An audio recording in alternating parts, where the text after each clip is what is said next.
26장 1절부터 11절까지의 말씀입니다. 한 절씩 교독하여 읽도록 하겠습니다. 고라 사람들의 문지기 반들은 이러하니라. 아삽의 가문 중 고레의 아들 무셀레메라. 무셀레메의 아들들은 맏아들 스가랴와 둘째 여디야엘과 셋째 스바랴와 넷째 아드니엘과 다섯째 엘람과 여섯째 여호하난과 일곱째 엘여호에네이며 오베데돔의 아들들은 맏아들 스마야와 둘째 여호사박과 넷째 사갈과 다섯째 느다넬과 여섯째 암미엘과 일곱째 이사갈과 여덟째 부울레데이니. 이는 하나님이 오베데돔에게 복을 주셨습니다. 그의 아들 스마야도 두어 아들을 낳았으니 그들의 조상의 가문을 다스리는 자요 큰 용사라. 스마야의 아들들은 오드니와 르바엘과 오벡과 엘사밧이며 엘사밧의 형제 엘리후와 스마가는 능력이 있는 자이니 이는 다 오베데돔의 자손.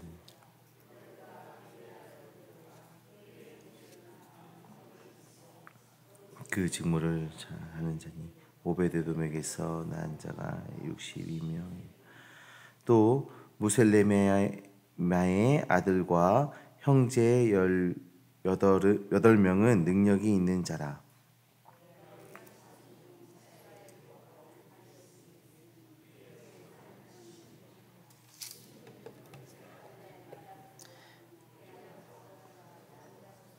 같이 읽겠습니다. 둘째는 힐기야요, 셋째는 드발리야요, 넷째는 스가랴이니 호사의 아들들과 형제들이 13명이더라.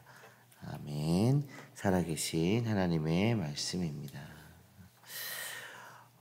우리가 그동안 역대상 23장부터 지금 오늘 읽은 26장을 통해서 우리는 레위인, 찬양대, 문지기, 국관관리, 성전, 또 외부의 관리자까지 그 성소 안에서부터 점점 그 바깥 영역에 그 배치되어 있는 그 직무들을 하나씩 살펴보고 있습니다. 오늘은 성전 문지기의 역할을 하는 사람들이 등장하고 있는데요. 무셀레메와 오베데돔의 자손들을 소개하고 있는 것을 볼 수가 있습니다. 우리가 이 성전 문지기라고 하는 말을 딱 듣는 순간 그 어떤 이미지가 떠오르십니까? 그냥 문 앞에서 안내하고 문을 열어주고 닫아주는 그런 역할을 하는 사람, 이런 사람이 이런 역할이 떠오를 수가 있어요. 그런데 이 문지기의 역할은 단순히 그 정도의 일을 하는 사람들이 아닙니다. 성전의 동서남북을 나누어 맡으면서 그 위치를 통제합니다. 그리고 그 통제의 목적은 성소에 부정한 것이 들어오지 못하게 하기 위함입니다. 또한 예배의 질서를 유지하기 위하여서 일을 합니다. 역대하 23장 19절의 말씀을 보시면 또 문지기를 여호와의 전 여러 문에 두어 무슨 일에든지 부정한 모든 자는 들어오지 못하게 하고 제사장이든 백성이든 정결하지 못한 상태로 성전에 들어오는 것을 막는, 그러니까 성전에 들어오는 그 모든 사람들을 관리하는 그 역할을 했던 사람이 바로 이 성전 문지기였던 것입니다. 거룩한 하나님 앞에서 드려지는 예배가 부정한 것, 또 혼합되어진 것으로 오염되지 않도록 하는 것이 이 문지기의 중요한 역할이었던 것이죠. 밤에는 성전 문을 지키면서 그 경비를 서는 역할을 했는데 일부 문지기들은 성전에 있는 여러 가지 그 물건들을 출납하고 관리하는 일도 책임졌습니다. 이것을 통해서 우리가 알 수 있는 건 문지기는 단순히 문을 지키고 문을 여닫고 하는 그런 정도가 아니라 성소의 문을 지키는 파수꾼으로서 하나님 앞에서 영적 경계선을 지키는 역할을 감당한 사람들이 바로 이 성전 문지기다라는 것이죠. 성전 문지기가 자기의 역할을 잘 해내지 못할 경우 성소가 오염되어지고 하나님 보시기에 가증한 일들이 일어나는 것들을 그런 이스라엘의 역사 속에서 그 성전의 역사를 통해서 우리가 볼 수가 있습니다. 성도님들, 우리는 우리의 마음에 문지기를 잘 세워야 합니다. 주님이 거하시는 우리의 마음에 세상의 그 악한 기준, 세상과 혼합되어 있는 진리, 경건하지 않는 것들, 죄악들, 이런 것들이 틈타지 않도록 우리의 마음을 잘 지켜야 합니다. 거룩을 지키기 위해 그 경비를 성공하기 위해서는 우리에게 말씀의 능력을 힘입어 싸워가는 그런 결단과 그런 주님의 은혜가 우리에게 필요한 거예요. 우리 안에 그 거룩을 지키기 위한 영적 싸움, 그것들을 잘 해내서 승리하는 우리 모두가 되기를 소망합니다. 그래서 우리의 마음이 거룩하여지고 온전한 예배의 초소가 되어지기를 주님의 이름으로 축원합니다. 이렇게 문지기의 역할은 단순하지가 않기 때문에 문지기들은 성결하면서도 충성된 자들을 세워야 했습니다.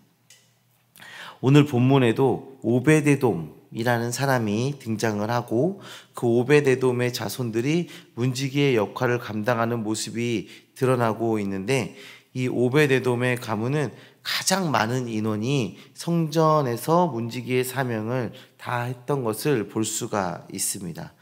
오베데돔은 사무엘 하에 등장하는 사람인데, 사무엘 하 6장 11절의 말씀을 보시면 여호와의 개가 가드 사람 오베데돔의 집에 석 달을 있었는데 여호와께서 오베데돔과 그의 온 집에 복을 주시니라.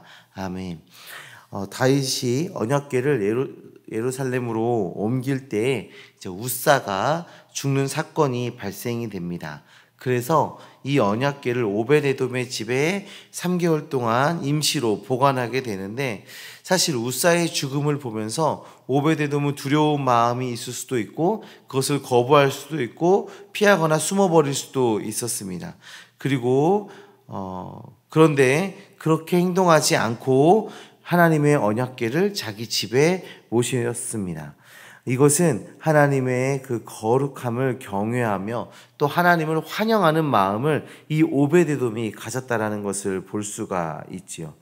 오베데돔은 언약궤를 충실히 보관하였습니다. 그리고 그 결과 하나님으로부터 큰 복을 받게 됩니다. 오베데돔뿐만 아니라 그 후손들까지도 복을 누려서 성전을 섬기는 자들이 되는 은혜가 임하게 되었습니다. 하나님께서 이렇게 충성된 자를 찾으십니다. 그리고 하나님을 경외함으로 그 사명을 다하는 자에게 복을 주시는 것을 우리가 오늘 말씀을 통해서 볼 수가 있어요. 성도님들, 우리가 하나님 앞에 충성된 자인지 우리의 삶을 돌아보셨으면 좋겠습니다. 우리는 하나님 앞에 충성된 자로, 하나님을 환영하는 자로 서 있어야 합니다. 하나님을 사랑하고 환영하는 자가 되어야 하는 것이죠.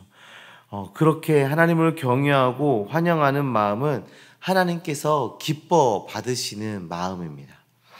하나님을 향한 사랑을 보이시고 그 약속의 복을 누리시는 우리 모두가 되기를 소망합니다. 그리고 우리의 가문이 되어지기를 주님의 이름으로 축원합니다. 우리 시편 84편 10절의 말씀에 이런 말씀이 나와 있어요.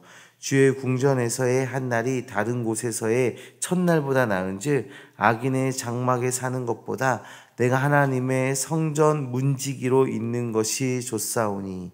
이 구절은 문지기의 사역이 단순한 일이 아니라 하나님의 임재와 영광이 있는 자리라는 것을 고백하고 있는 구절입니다. 하나님의 임재와 영광이 있는 자리이기 때문에 나는 그 자리를 사모합니다. 다른 곳에서의 첫날보다 그곳에 있는 것이 나는 더 행복하고 기쁩니다 라고 고백하고 있는 거예요. 성도님들, 세상의 명예와 물질을 따라 살아가는 모습이 혹시 우리 안에서 발견되어지십니까? 이제는 우리의 삶의 방향을 바꿔서 하나님을 바라보고 하나님의 은혜를 바라보며 하나님을 섬기는 삶을 살아내시기를 소망합니다. 이 세상의 부요함보다 하나님과 함께하는 날이 더 소중한 것입니다. 세상의 명예보다 금은 보석보다 하나님의 사랑이 더욱 값진 것입니다. 사랑하는 성도님들, 오늘 우리는 문지기의 사역을 살펴보았습니다.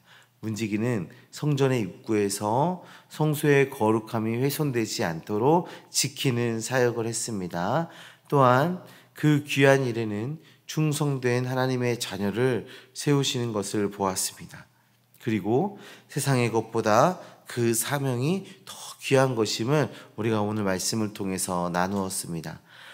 우리의 마음에 이 문지기를 세우고 우리가 문지기가 되어서 또 우리의 삶과 우리의 가정과 내가 거하는 곳에 거룩을 지키게 하소서. 또한 하나님의 일에 충성을 다하고 하나님을 사모하는 자가 되게 하소서.